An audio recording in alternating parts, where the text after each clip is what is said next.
Welcome to Corporate Caffeine. I'm Dacia Coffey. As a chief marketing officer, speaker, author, copywriter, and three-time entrepreneur, I've learned a thing or two about influence and impact in the business world.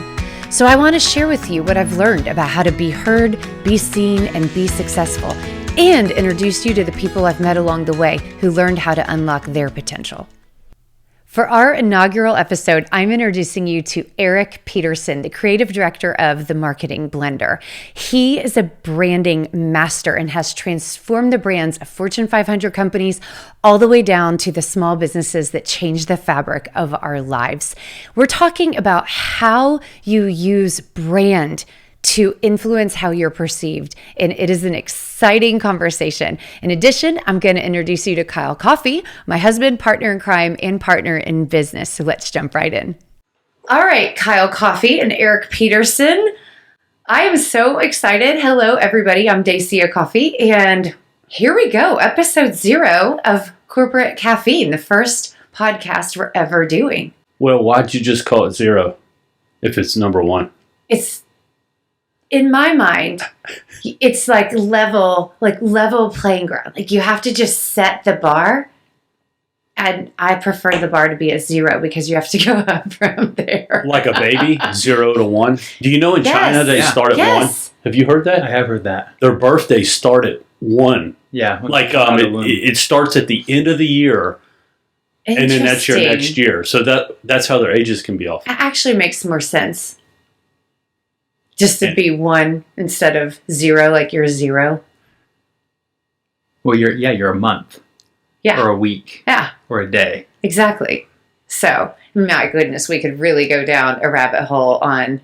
Yeah, I didn't mean to do that right off the bat with episode 0, but I had to. I actually think it's a great introduction to you, babe. So, because I'm pretty sure Kyle's going to be the one that's like, hey, let's chase a squirrel on this podcast. Well, Dacia doesn't call everyone babe, just me. Exactly. I hope. Anyway. Okay, I'm her husband, Kyle. And we got Erik here to the right. Yep. And so, guys, tell everybody what you do. So I am the creative director at The Marketing Blender. And one of the most fabulously weird and inspiring people I have ever known. And Kyle? Yeah, I'm kind of behind the scenes and keep Dacia on track. Erik keeps himself on track. The rest of the team does. And I'm just there to guide her. That's fair. That's a true story. Yeah. I'm like, that's probably a pretty accurate job description.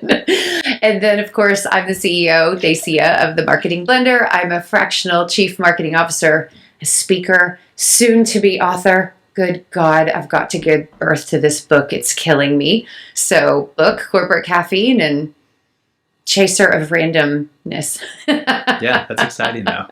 Yeah, it is so exciting. I mean, you've been talking about the book for years. Yeah. So now that it's finally coming to fruition is pretty cool. Yeah. And here's the bad and great thing. So this was the book I had to write. The one that documents what I believe about marketing, what I believe about the business world, and helps with why we do what we do, so that I can write the next book in regards to what's it all about and how did I get here and what have I learned? Do you know what I mean? So it's almost like the one that has to be written so I can write the one that I want to write so that the next one makes sense. So what's number 2? I already know. Yeah, it's probably having something to do with use your work to bless the world, finding your calling, something. What do you think it is? Oh, I guarantee. Everywhere we go, everyone goes, oh, so your book's going to be about using your work to bless the world? And she's like, no, it's about marketing. What do you think it's about? And they're like, oh, wait a minute. Let me rewind this. No, but, to your point, and even in the book, the theme all the way through Corporate Caffeine, and I'm a big believer in the fact that marketing is one of the least utilized tools in people's arsenal, companies' arsenal, to make a real impact. And that impact should start before the invoice. That influence should happen because you're representing something significant, something about your values and what you believe, and that you can serve the world even before you start getting paying customers. And it really drives me crazy that you see so much flat, bland communication, and you're supposed to be inspiring people and changing them and teaching them in your marketing, and companies kind of crap out on that, and it ticks me off. It's a perception, right? So design went through that 10 years ago to where, everybody was struggling in the design industry because the boardroom and the corporate executives didn't value the designers. But then there was really a big push to show how design impact the bottom line for companies. And once they realized that, they started inviting designers into the boardrooms and the executive level. So now you see companies with chief design officers. And I'm not talking about, strictly design companies. I'm talking about regular organizations in the corporate world are inviting the designers into those higher level talks because they realize that they have a impact on the business. Yeah. So marketing is starting to go through that phase now too, because all the clients that we run into is they're like, well, we've never really done marketing before, but now we know we have to do it because we're getting our butt kicked or we're not being seen, and we know that we have to make a change. So it's almost a mandatory now where people have to utilize marketing, but there was such a negative stigma to it. But the truth is there's a lot of positivity that you can promote out there, and it's not just selling or, trying to get leads or sales. It's just all the goodness that is wrapped up in your company that you can share with people. I think that's what's so fascinating about your mission statement is you really have to have a mind shift for you to really understand it. But people are really starting to come around and understand that there is like this circular approach to marketing, and it's just not a one-faceted thing. Yes. We went on vacation last week, and it's so nice to get out of the weeds every once in a while. And the big thing that was just rattling around my brain as we were driving home is just that reminder that what we do is about creating connection.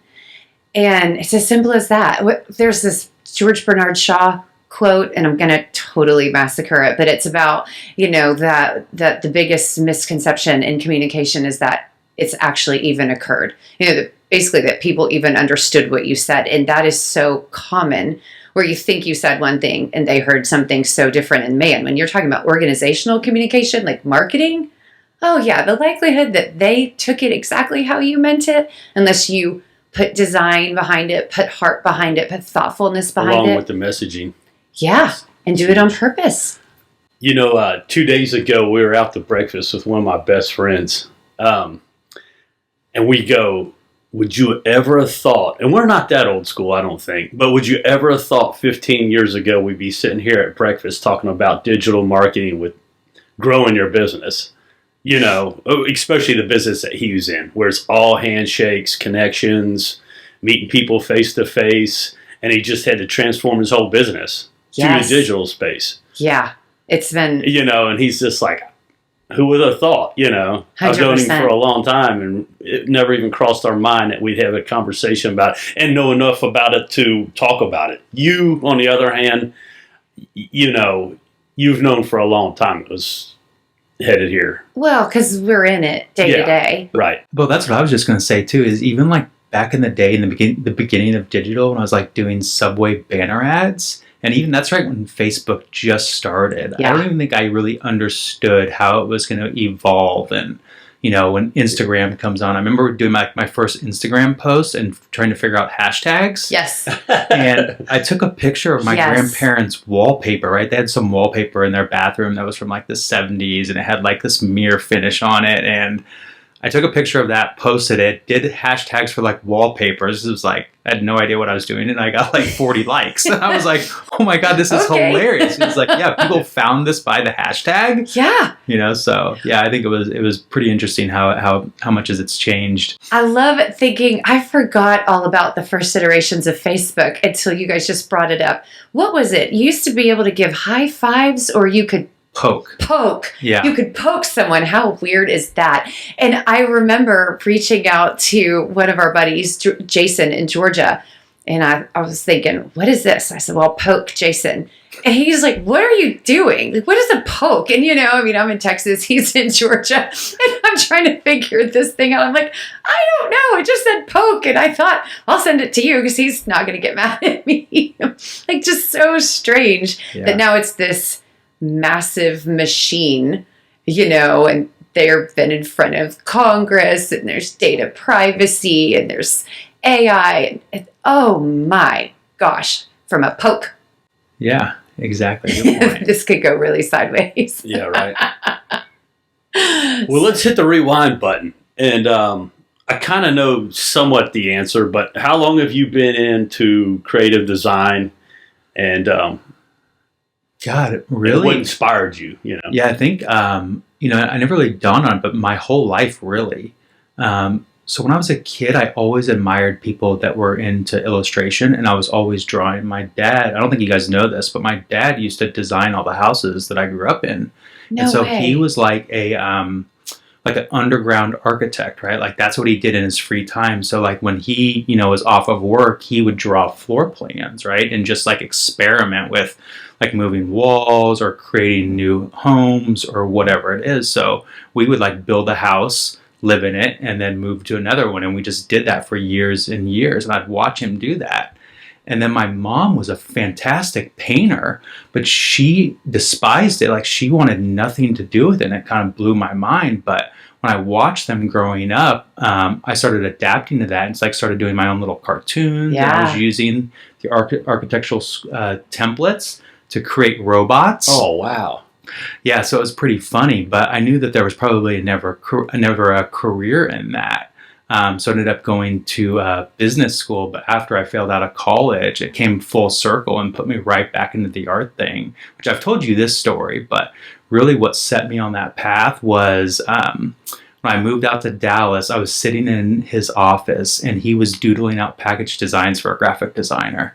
And I was like, what are you doing? And he goes, well, I'm just creating like a loose like thumbnail reference for the package, our retail packaging that we're doing. I was like, I could totally do that. And so that's what got me into the Art Institute and then on this career path. But even when I was a kid, 10, 11 years old, there's a famous company in San Francisco called IDEO that does like product design and high-end design thinking, Yeah. right? Problem solving for governments and cities. Like an example would be like, how do they rethink their grocery or trash pickup across the city, right? Like where do they put receptacles or where do they put bus stop locations to make it most efficient? And I watched some episodes on that and I was like, that is totally fascinating. But I never thought at that time my career would kind of come full circle in that. So I love how there's always whispers of, your future or your natural giftings. Like your curiosity will always eventually point to where you're supposed to be. Now, it's not like a strobe light where it's like, look here, this is where we're supposed to go. But I mean, there's always whispers like along the way when you look back and you go, it was there the whole time. Yeah, there were definitely road signs. So it was pretty interesting. I think that's what I find so fascinating today about it, especially when I tell people that story is, it's like those you never would have thought, right? Yes. And then plop, there you are. Yes. Do you really enjoy it still to this day? And this is going to be your future no matter what. It's kind of your calling in a way. Or you have a job and a career that you really love to do. Yeah, I really do. And like what inspires me most about the aspect is the making. I mean, on our call today, I showed Dacia this little like gift package box that I was working on where I just like doodled the whole outside of it. And, there's times where I'm just like compelled to where I have to do it. And so I've been putting that project off. And then last weekend, I just sat down and I was like, I'm going to knock this out. And once I started, I couldn't stop until it was finished. Oh, that's awesome. I'm like that about writing. I'm compelled to journal. I'm compelled to write things down. I mean, literally, my brain works with a pen in my hand. I mean, it's actually almost weird that I do not have a pen and pad, but it's because I would be so distracted that I'm trying not to. And somewhat similar story in regarding that I'd always loved to write. I mean, poems when I was 5 years old. I mean, I still have all of these creative stories, just always writing. And so when I graduated high school, my AP English teacher is, so excited because she knows I'm going to go into communications or, literature or some sort of, artistic aspect of writing. And I was like, nope. I'm going into business. I do not want to be broke.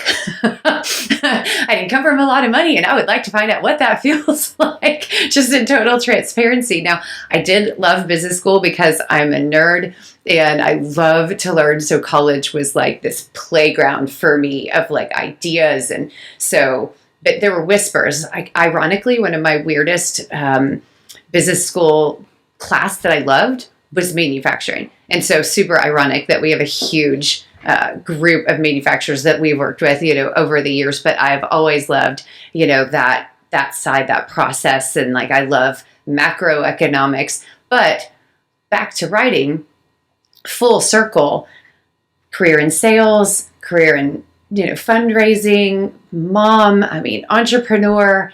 And on the side, I end up writing for a Mommy and Me magazine and started doing little columns and writing for a newsletter of a charity that I had helped found. And that writing led me into the marketing world and doing freelance copywriting and then brand messaging. And here we go. And now this is what I make a living on, is teaching people about messaging and communication, that it was always back to that core passion where I just am compelled to write things and think things through the written word. As soon as she said that or started talking about her writing, on the wall right there is her first article she ever wrote. And I own my own company. That was a painful one too. It's been about 12 years ago that article was. Mm-hmm. And while I was running my company, I was like, won't you, kind of find your calling, do what you love to do while we can work this out before I sell it and this, that, and the other. And she just contacted a local magazine. And at the time, I started mountain biking a decent amount. You want to tell this story? You can tell it. Oh, gosh. I might start crying. Goes, well, you know what? I might try to mountain bike with you. And I took her to a trail that I thought, oh, she can make do on this trail. I've been on it a few times. Disaster. Wait, the one you wanted to take me on was closed. So we had to ride one that you'd never ridden before. Okay, maybe you're right. So the research I did on that, I said she should be able to ride this trail. Oh my gosh, she was hitting trees, falling about every 15 feet, and she wrote an article on it. God. She wrote, and that was her first one ever published. So. I had a popped blood vessel in my eye, and this was back before when you always clipped in, and so my clips in my shoes wouldn't detach, and later on, Kyle kept saying, "No, you're just doing it wrong," and sure enough, I would just all of a sudden. Boom! Just and fall over. Land in a tree. Oh my gosh, those trees bit me nonstop. Yeah. It was horrible. And later on, he was testing my shoes, and he was like, "Oh, yeah, you really can't get out of these." I could have killed him, but yeah, it did turn into my first published article. And clipping into a mountain bike, just to kind of go off the rails, is where your shoes attach to the pedal. It freaks me out. Oh, it's freaky. Well, the first probably 15 years I mountain biked, I stayed clipped in. I never rode a mountain bike otherwise. I didn't even know better because that's the thing that it was popular then. And they're like, if you want to go uphill and push harder now, no. Yeah, I ride flats and I love it. Absolutely love it. And I'm like, why did I do that? I can go just as hard and fast without them, personally. Okay, so let's go back to your background. So this is interesting, and I want to know if you think there were road signs or whispers. No. Because you are a maverick thinker. You're very much the entrepreneur. Literally, you guys, if you ever want a business idea, come to Kyle because he has 12 a day. Like, no joke. It's crazy. And I'll be quick to shoot one down as well. True. You're very practical. The numbers don't match. It's kind of, I don't even know if that's my calling yet or not. Right. I didn't go all the way through college, same as Erik. But when I was in it, I took your economics classes, and I thought, man, maybe that's what I want to do. It's broad. I'm just going to knock this out, get it out of the way. And I thought, this ain't right for me. So I started traveling, working, with a company that just seeing the United States. I was from a small town in Kentucky. Moved to Georgia, and I realized, man, there's a lot out there. So I found this company to work for, did it for 3 years, and, I'll make a long story short. Worked for Anheuser-Busch for 5, worked my way up, got into sales, owned a trucking company, did that for 10 years. And I realized one thing about myself was just grab a hold at a moment, no matter where you're at in life, no matter your background or not, take advantage of it, figure it out, work through it. And so when it came to process and numbers, I was like, I just had to make it work, especially starting having a family and kids young, and then going out on a limb and doing all those things without any backup plan, And so Yeah. When it's called the hustle, it's the hustle. You are not risk averse. That's for no, sure. Not at all. And you I love collect risk. hobbies like they're going out of style. It's amazing. Yeah. I've had a few. It's funny that you say that because I do very similar things. I had a thing. I bought a domain called the Super Crunchy Chip Company. And I was like, I'm going to make crunchy tortilla chips because I can't find crunchy tortilla chips, like really crunchy ones, right? Yes. There's only a few restaurants that have like really great tortilla chips. Yeah. And I'm like, okay, so how could I like really make this a business? And I started like running the numbers and like figuring out, it was like, just to make like a couple grand a month, I would have to be essentially cooking, baking like tortilla chips 24 hours a day. And I'm like, in your kitchen? no. Yeah, I was like, no. I was like, I could go like rent a place, but just starting out to see if it's like viable. And I'm just like, just crunching the numbers like lightly. And I was like, okay, this is not going to work. Crunching the numbers. Yeah. Good pun, I know. Yeah. It's amazing when people have ideas and you're like, man, this would work. I would love for this to happen. The amount of cash flow it takes up front to get it up and running to where it can become a business. Yeah. And where you don't feel like you've got a snake around your neck just choking you to death going, oh, when's this going to end? And, people have a ton of great ideas and things that will work. It's just the timing and do I have enough money to withstand this? Yeah. Till it gets up and going. Yeah.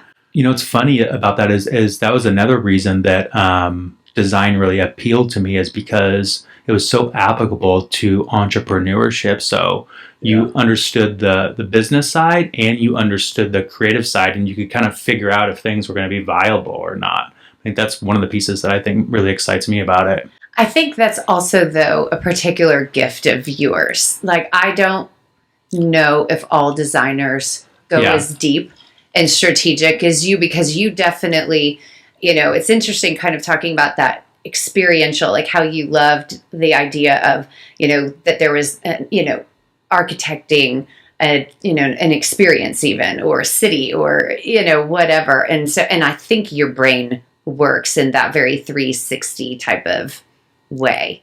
Yeah, I would agree with that. I'm very left brain because I was kind of forced to be left brain, right? And then I crawled out of that and became right brain. Yeah. I was always in the middle, but it's like when you're growing up too, it's like, oh, you're going to go be a doctor or a lawyer or go be in business. And, you're kind of like around that environment. And so, the artistic side isn't something that a lot of people just don't go down. And funny thing is, like, I told you guys about my families, they were very artistic, but so was my extended family, right? So teachers at the Center for Art and Design in San Francisco, and, their kids were very creative. And so, a lot of writing and other things in the family. So it's definitely bred in there. So that's why I don't get a lot of pushback on it now. So because the family's like, oh yeah, we know, like we get it, we understand. So yes, that's awesome. Well, and touching on what you're talking about with design and applying it and being able to see and test the validity of things, you see it from a deep level, and even tying that to what Kyle's talking about with entrepreneurship. One of the things I think is so exciting and that you've got to be willing to know is you have to test the validity, but then you also have to be willing to move, evolve, change, adjust. Like, you launch an idea and it's valid, but then you put it out there and, you have to learn from the market or learn from people's feedback, and you can't be stuck if you're realizing, okay, this is not quite working. And so, adjusting to the situations in front of you or what you're seeing, or staying ahead of trends, or allowing yourself to be inspired or whatever. But you've kind of got to wind and adjust with whatever's thrown at you to find out, where am I really supposed to be in this world, whether it's your business idea or your gifts or your value or your point of view, or even your relationships. I mean, you just, I appreciate, but I always want to say you've got to be willing. Yeah, that's one of the strongest attributes of someone who is successful in business, the ability to change and willingness to do it. What would be frustrating for me, to go back to being a designer, which I'm not, is laying out all your ideas of what you envision that client should look like to their customers, and then getting rejected. It's tough. Especially when you think it's a great idea and they don't get it. Like on paper, numbers don't lie when it comes to business. It's like a scale. But with an image, it's like, it could be anything. Yeah, the perception, because everybody perceives the design or the content differently. So even if we see it one way, they're going to see it another way. And it doesn't matter. I mean, it's like the colors, right? So like when we look at red, we may see love or passion. When someone else looks at red, they may see anger, and design is the same way. That's definitely one of the challenges about it. How did you, or when did you, either one, get through that point, or did you ever? Does it still sting? Because definitely you can always tell when you're working with a professional because they can handle no's, they can handle feedback. So how did that evolution turn out for you, where you didn't take it personally, where you keep putting great stuff out there, even risking rejection? Well, when you listen to the design gurus of today, they tell you have to detach from your work, right? Like you can't make it personal. But when you're dealing with creative people, they are wrapped up in the work. It's and so always I'm personal. still connected to it, but I can accept if they don't like it and I'll just go move on. But it always stings. And designers will lie and say, no, I've detached myself from that situation. And, that's just what the client's feedback is. But the truth is that you're creating something and you're putting it out there and you don't want people to reject it because you put so much into it. It's like, the joke that we always have is there's no easy button for design, right? So people just think you press a button and out pops this, great thing or this creative thing. But the reality is there's a lot of thinking and execution and research that goes into even the simplest things. And I think that's kind of what gets lost in translation. Yes. I will share a quick story with you guys really quick, though, based off of this. When I was in art school, we were doing our portfolio class.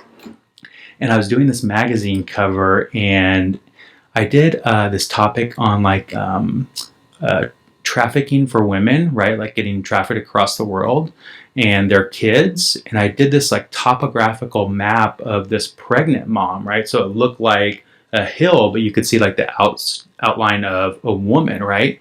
But you're looking at a map. And I'm like, oh, this is the greatest idea. It was really conceptually strong. And the teacher is going around looking at everybody's idea, and he gets to mine and he goes, that is the biggest piece of crap. And he grabs it, he crumples it up and throws it in the trash. No. Yeah. And I'm just totally floored by it because for me, it was the greatest thing ever. And that really right up your back, just the spot, the chills. It's like going on a first date.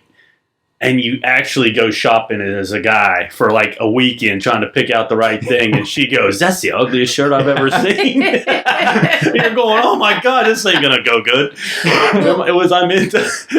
And writing's like that. Eric, you're a huge fan of white space in design, but writing has to have white space too to make the words have significant impact. Mark Twain or Abraham Lincoln, whoever it's attributed to, but they say, I would have written a shorter letter, but I didn't have the time. And it's because dumping all of your words and all of your ideas into something is easy. Cutting things out and giving power to the individual word, the individual sentence, and choosing, as Stephen King would say, to kill your darlings is so hard. And to your point, there's been a couple times where I came up with a campaign slogan or tagline or even just a concept. And it took me forever. Like you said, so much research, so much, okay, this versus that, just so much detailed thinking about carving away the stuff that doesn't matter. And then the client goes, what else have you got? Can you show me 10 more? It killed me to come up with 3, and you want 10 more. Yeah. You're like, oh my goodness. So really quick, I'm going to share a tactic that I always tell everybody. One of our clients yesterday was saying that they had a really great writer on staff, but they just write a lot of content, and the designer was like, I can't use all this. There's just way too much copy in the thing. And I was like, okay, give her a tip that I always use on how to whittle it down. So when I'm trying to remove content from whatever I'm writing or whatever I'm doing, I subconsciously pay myself $100 for every word that I'm removing. And at first, it's just kind of a game, but after a while you're like, oh, I'm really making good progress on this. I'm up to $1,000. So you'll notice that your long piece of content is now streamlined and succinct and short and to the point. So it's a really good tactic. I love that. Well, there's a book, you and I were talking about it, Damn Good Advice. I think it's George Lois, creative director. Yeah. And in that book, he can tell an entire story in about less than 150 words. That's my type of book. Oh, you would love it. But it's because the strength of his designs, because he's a designer, is so strong, and he is so relentless at there is no fluff.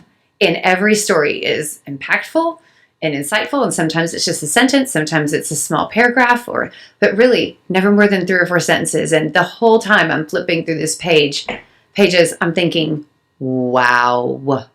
I mean, that is mastery, because it took him years to do that. It is mastery. That's what I was going to say when we were talking about messaging earlier, is like a lot of the great advertising people always tell creatives and other people, learn how to write, right? Like become a good writer, or good enough that you understand how to hook people in. Mm. So it's such a valuable key, especially when you get into sales, that, you know, sometimes you're not going to be able to talk through it, that you've got to communicate through pen or the computer or you know, social or whatever it is. And I think we're all fans of beautiful writing, right? There's just something to it that makes it really special. Oh, agreed. Now, I figured you'd bring up writing.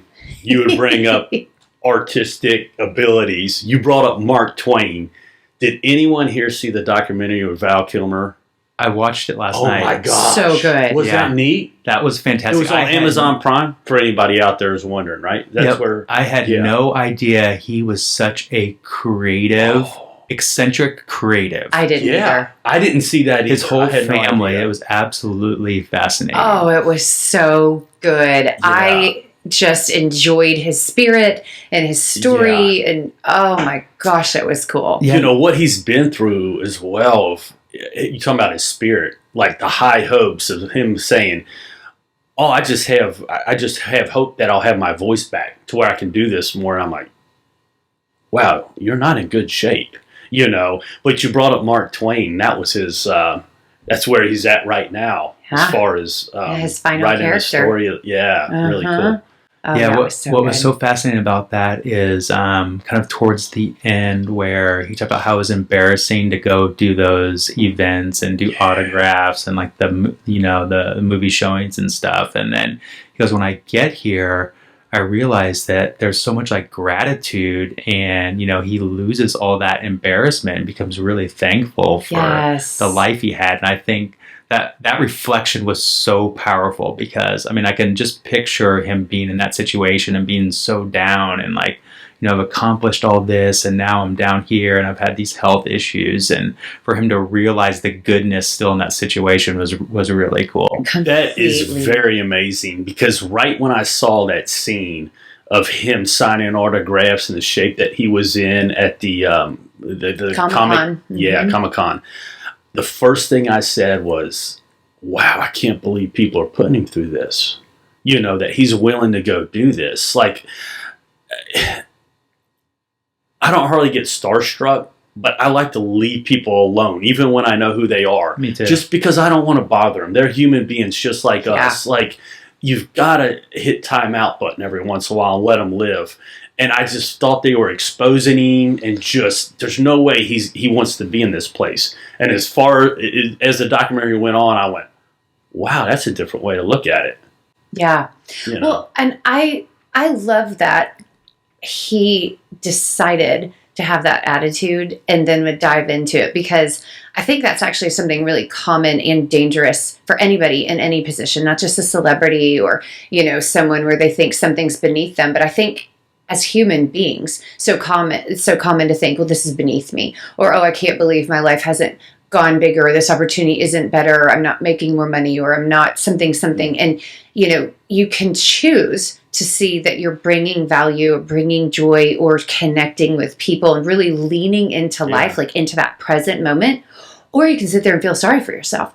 And I think that is one of the dangers when people are talking about their calling and what it's all about. And that's what I loved about that story, was because, you know, talking like that, I mean, you know, he could have easily said, it's all been stolen from me. And I kept waiting for that moment, and he didn't go there. And that has to be a common choice, you know, or it has to be a constant choice, is what I mean, in order to stay in that place. And, you know, I mean, Erik used that word, return to a grateful, point of view or grateful heart. And yes, I mean, what a richer way to live, but he's doing it on purpose. I thought that was wonderful.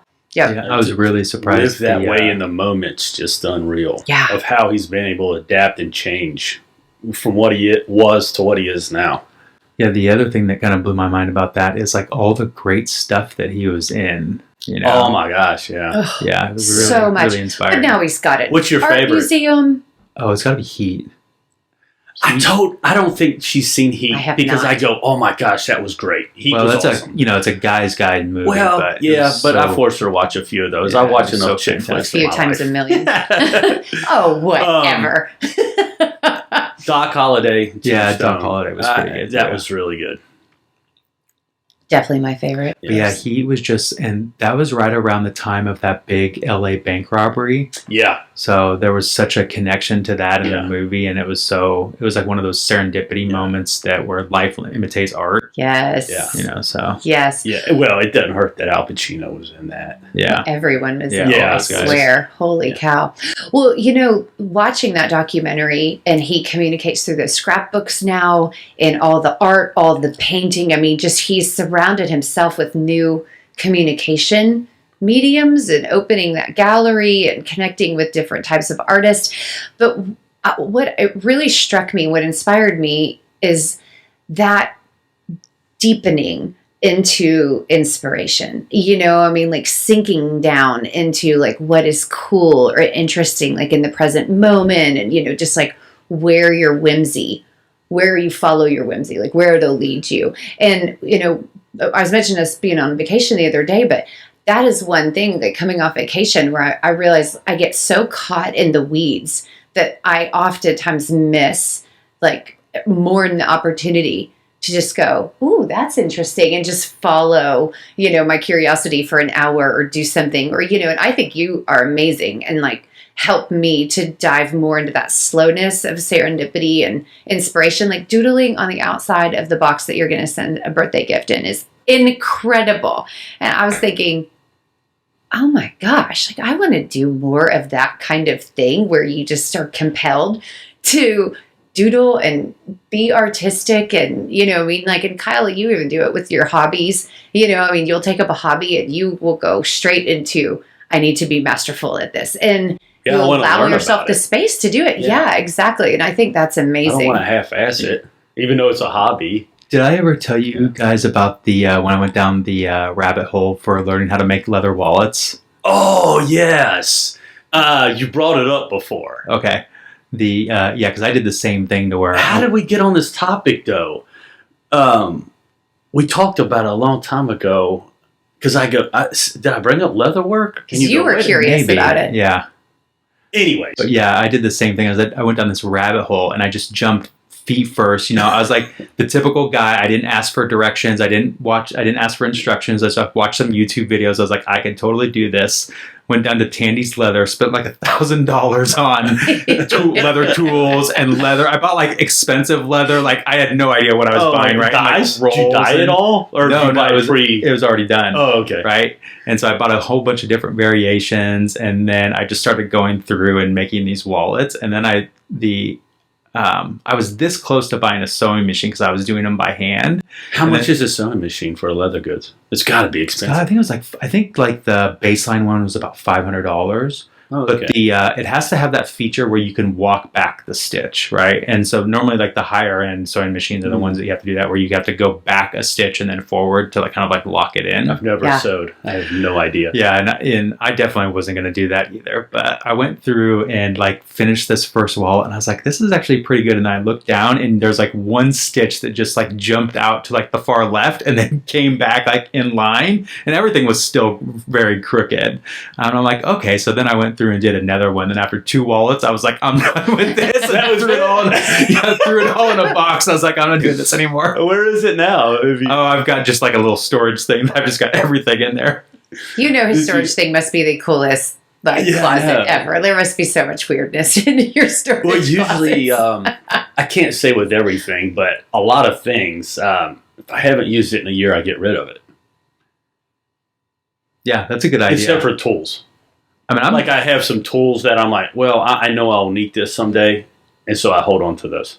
I mean, like down in my heart, I'm actually a minimalist, and I like want to alleviate as much, of that congestion as possible. Even like a couple of weeks ago, I went through my closet and got rid of a bunch of shirts and donated them, and it was like just trying to like weed all that stuff out. Yeah. Every year I go through my closet, literally if I haven't worn it, and I go, man, this is awesome. But I'm like, why didn't I wear it in the last year? So there it goes. I have hang-ups from childhood about buying clothes and the cost of things. So I struggle to get rid of clothes because I feel guilty that I'm just going to replace it with something new. But I hate clutter. I really hate clutter. I don't like lots of things. Doesn't mean I don't have stacks of papers around me from time to time, but yeah. And I don't complain too much about you and your clothes. I was going to say, and here's don't why. even, because I would love to go head to head with you about For whoever doesn't know stuff, this, because the answer is you have way more stuff than me. No one's watching this yet. It's first episode. But we've been together or known each other since we've been 20. I remember when she would buy clothes from a thrift store from the 70s, literally being like, this hippie chick. So I'm like, well, she don't really cost, it probably was like $10. I don't know. And until she got in the business world, I'm like, how much is women's shoes and not as much as cowboy boots. That's all but you those need to last know. forever. Can. They don't get too outdated. Totally. Okay, so we could chase randomness forever, but I think the one other thing we need to talk about on the podcast is about what people can expect, like what we're going to be talking about. So we're going to be bringing on guests. Erik will be a frequent co-host, primarily because you've got so many amazing stories and you really stay on top of what's happening and you form interesting points of view around technology and design and trends and culture. And it's just so fun, to hear your unique take on it. So what are you excited to talk about, or what do you want to be talking about in the future when you're co-hosting? I think for me, it's more the curiosity into the clients and the people that we talk to. I think that's really exciting, is to learn more about them. It's like, we have like those initial like kickoff call and discovery calls. It's really cool to hear their story. And, a lot of times we ask them questions that they hadn't been asked in 10 years or 20 years or 30 years. Yes. And so I think that that's what's really exciting, especially coming from the creative side. They don't think a lot of those questions. So it kind of opens up the conversation a little bit. Completely. I don't get a lot of that side that you guys do because I'm only on the onboarding call. But when we do ask them a question, and these are people that have owned these businesses sometimes for decade plus, and you go, no one's ever asked you this? And they don't know how to respond to it. It amazes me. It's just like, they're a professional, like by all means at their trade. And when we look at it different, since we've never seen it, we've never been around it. We try to ask as many questions as possible, or you guys do. And the outcome's surprising. People are always surprising. One of the upcoming guests that's going to be on one of the early podcasts are the Frados, and they ran an engineering firm. Mechanical engineering, HVAC for commercial buildings, right? And they took a year off and sailed the world. And you're what?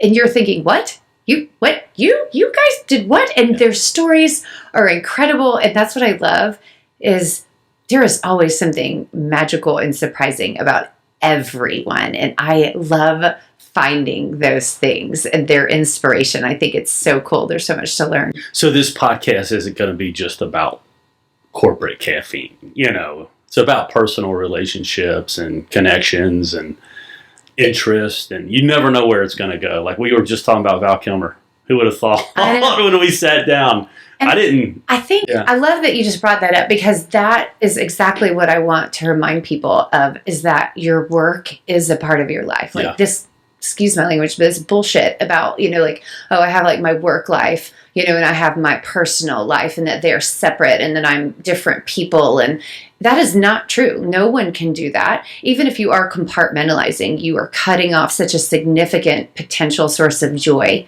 And that's crap. Don't do that. Don't do that to yourself. Don't do that to the people on both sides of your life. They're all worthy. And the other thing is the work world. This is the one place you don't get to pick who you're around. Even being entrepreneurs, we don't pick our clients, like you don't pick every single. So you're constantly bumping into people that you would never have intentionally been around.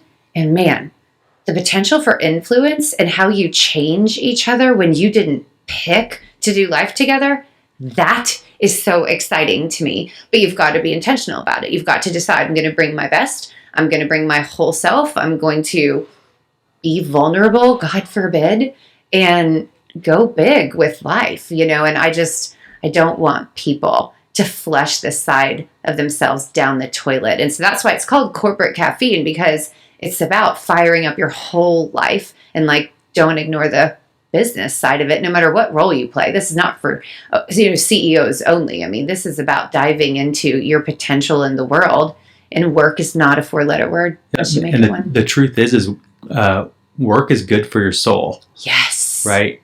Yes. And there's a dignity to it and there's, you feel inspired when you accomplish something and do something for somebody else, and not just in your personal life, like you said, but also in the business side too. I think it makes people feel really, really good. I got curious one time and looked up how many times the Bible mentions or says something about work, and it is a lot. Oh, yeah, I've heard this. I can't remember now the exact number, and so I'm going to have to put it in the show notes or something, but it is an astonishing amount of times. And you start thinking, well, if God has a lot to say about work, maybe we need to take it a little more seriously, and that it is related to your soul and, feeling good and being good. So, yeah. And then we have, in addition to talking about corporate caffeine and winding, we are going to do Married to the Business episodes. Kyle, we are. We are. Don't give me that. You got a second face. husband I didn't know about? No, but I mean, why don't you tell everybody why we decided to do that one? You're kicking and screaming on it, but I'm still kicking and screaming. This is yet to be determined. This is 2025 coming out. Stick with us. Whatever. I swear if this thing does not launch soon, I'll freak out. Okay, but they're Married to the Business episodes are because, when you started working with me and you started going on my speaking events, you have the camera in the background and challenging me to be better about my social media and, getting things on tape. And when people would realize that he was in the audience and that we worked together. Oh, yeah. The number one question we get, no matter who I'm talking to, group of CEOs, university students, we're talking about personal branding and, career development. I mean, you name it, women executives, it does not matter who we're talking to and what topic. Number one question is, how do you work with your husband? Number one question everywhere we go. Especially for me, because I'm not the one talking about branding or messaging. That's the one thing that they ask. I probably get it 80% of the time. What's it like working with your wife? You, on the other hand, maybe 20. But still the number one question. Yeah. Yeah. Yeah. And so we're going to go ahead and talk about it because this is not the first business. Are we going to be honest? Yes. Do we know how not to be? That's right. It's rare, too. Huh? It's rare. Oh, yeah, it is. Yeah. The Frattos, they work together, who own that engineering company that we're going to have on.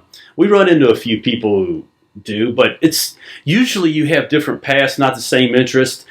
We definitely have two different strengths. That's what kind of makes it work.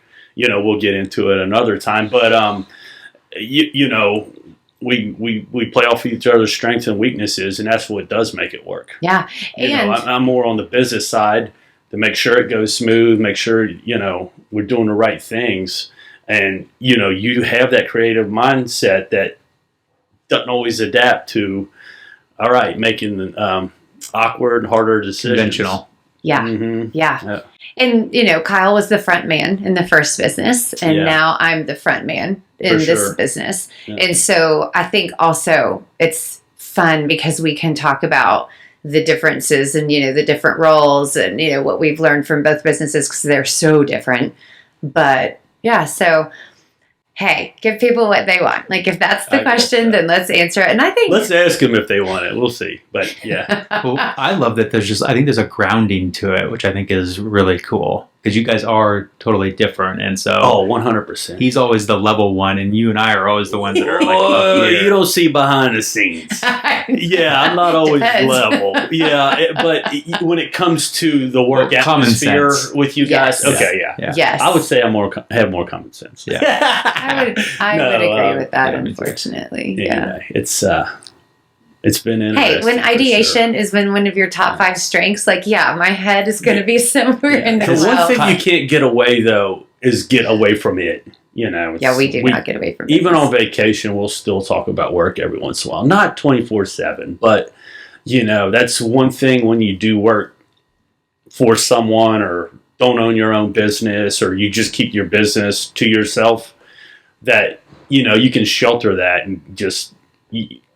To be honest, I think people just keep it tucked inside of them, and that's not good either. So we do express, and we know where we're at. We know why we may be in a bad mood or a good mood, work related, and so that does help when we're like, all right, don't hit my buttons. You know what went on today? Totally, that's a great point. Yeah. Yep. So it'll be fun. All right, you guys. Anything to wrap it up? It's been almost 50 minutes, an hour.